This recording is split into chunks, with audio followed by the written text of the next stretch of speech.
American disc golf, where this sport was founded. Until now, it's always been a dream, but I just got the chance to visit Texas, so I had to play some courses. It's just not what I expected. This is so American, isn't it? So this is my round at Roy G in Austin, Texas. Got myself a brew. This is Cup of Commentary. So let me introduce this hole before we get chatting about the rest of the course. This is hole 1, a beautiful opening hole. The only thing in the way really is the trees, but it's quite a fair gap. I'm throwing my brand new Page Pierce signature Flex Passion. By brand new, it's not really, it's a brand new used disc from the Other Round shop in Austin, $10, and I think it was a bit of a steal. And just for a bit of fun, I'm also throwing this Wraith I got from the same shop. Got the guy to stamp the hell out of it with all the things, bit of a souvenir, so I thought why not. Oh yes. Look how calm these deer are. That's crazy, isn't it? You don't tend to get deer like that friendly in the UK.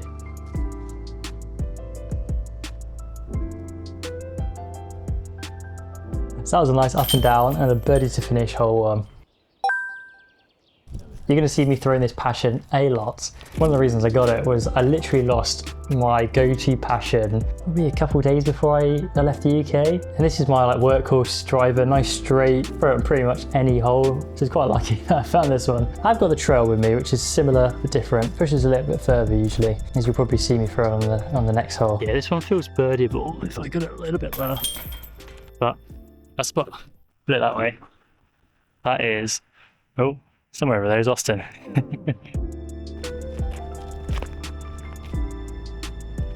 Unfortunately, this drive wasn't as good, but tell you what, I was really happy about this putt. It doesn't look that far, but bear in mind, the week before this, I couldn't really make anything outside 10 foot, so I was really happy with my putt in this round. So this is a fun hole. I get to bomb my new Wraith again.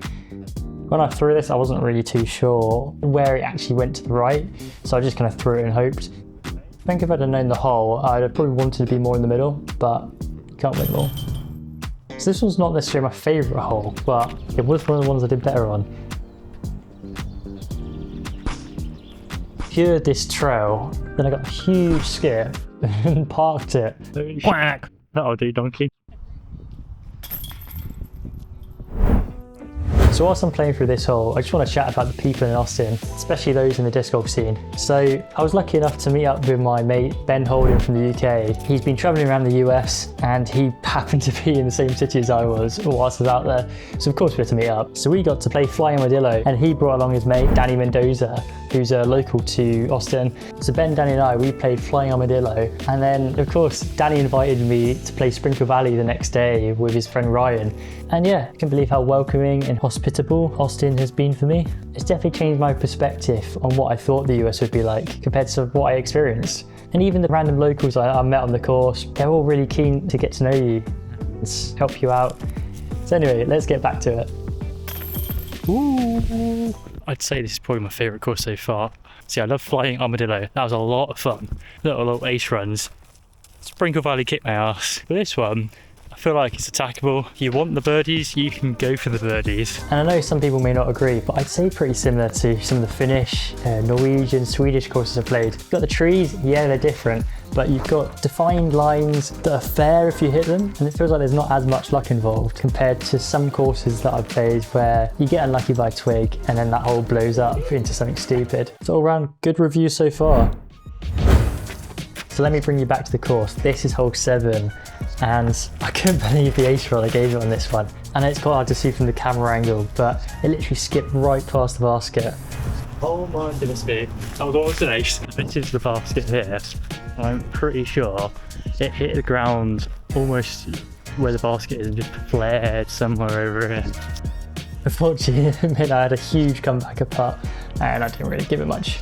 So this next one goes up and around to the right. I mean, it's quite a big long backhand, so I think if I had my full bag, I'd probably be going with my Essence rather than the uplink, which is a mid. So what's funny is up until now, all the audio you've been hearing has actually been coming out the camera, not the microphone I've been wearing this whole time. So this clip where I'm going for a really long putt, I'm talking to myself for ages, bigging myself up, chatting through the shot, you can't hear a word of it. This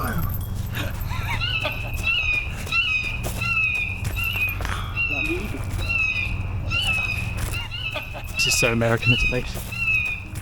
I mean, it is the USA, so I guess that's probably understandable. All right, hole 9, par 4. After that, incredible highlight. Literally an eagle started cook orange straight after, so I don't know, it's mad. This place is 100% American. I apologise for the audio because there's a car alarm pretty much the whole entire hole. I'm going with my special edition Wraith.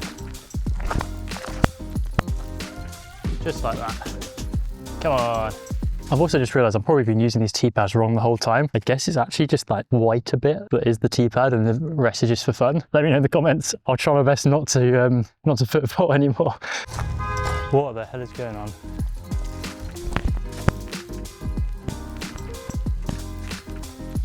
Right, miracles do happen, even with that blooming car alarm, whatever you want to call it. I've got myself a C1 putt. I'd honestly given this shot probably a good like 20% chance of making it. Yes, birdie. Back on it. Right, that's even through the front 9.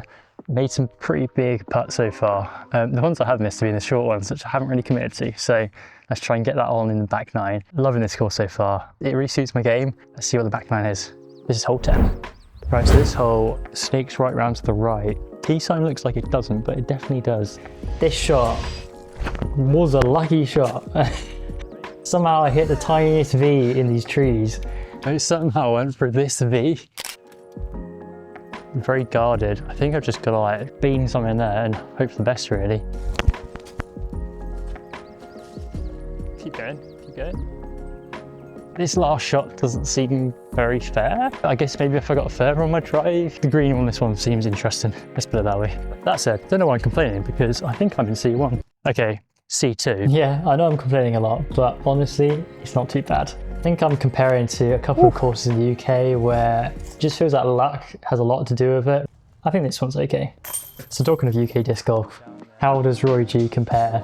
For one, it's quite a decent length course. A lot of the UK courses don't seem to have this kind of holing, especially not the amount of par 4s. A lot of the holes are more technical than distance, whereas this one is a good mix of distance and technical. So you do have the longer shots that you can go for, but you still got to hit the line to make it worth your while, and having good weather does help.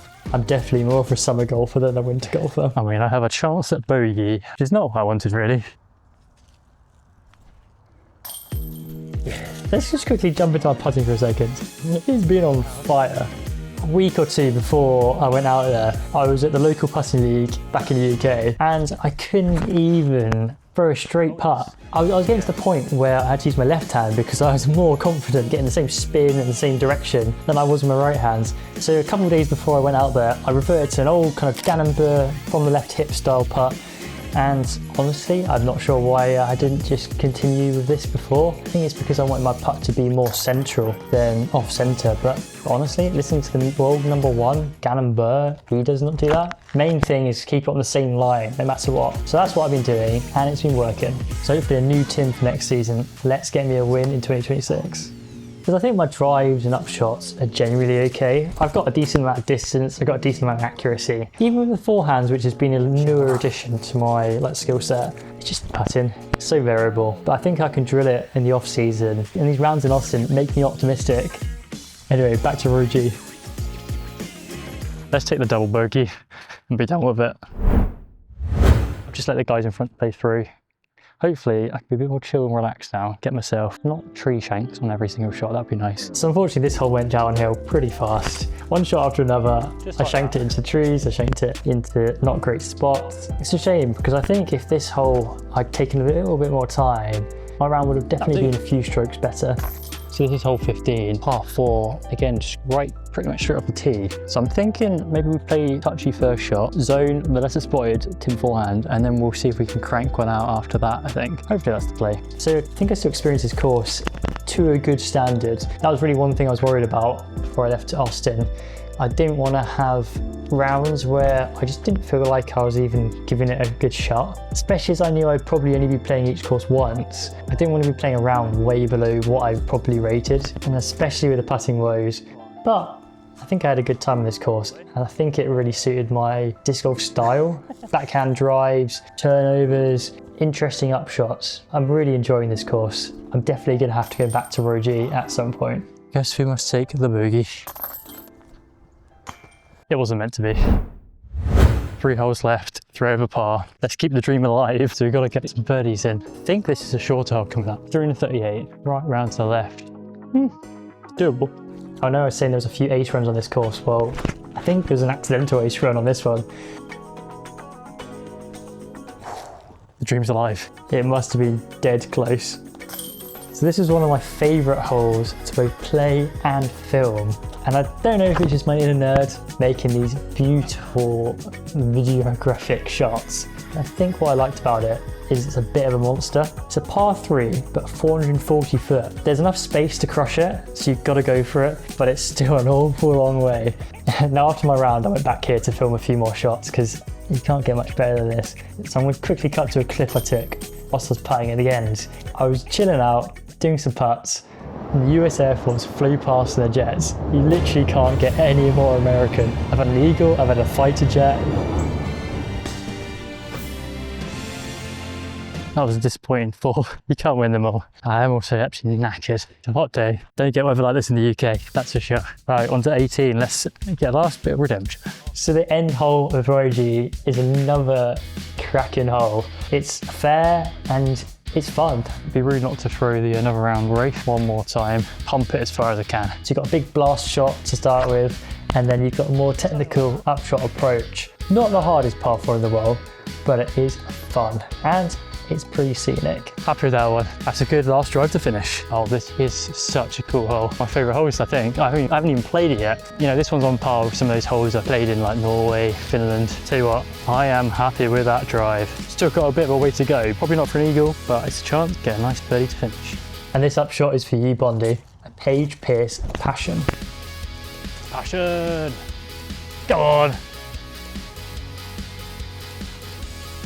Right, I am a little bit lucky.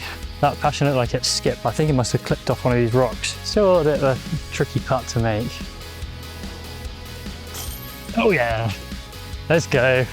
Ready to finish at Roy G. What a course. There we go, +2. I am very happy with that score. I think that's probably, I don't know, one of the better rounds I've played in a while, that's for sure. It was a lot of fun, but I'm absolutely knackered. Well, I've got my flight in a couple of hours, so I think I'll be heading over there. Thanks to Austin, Texas. This place has been insane. And if you haven't already, please go like and subscribe, and I'll see you in the next one. Bye.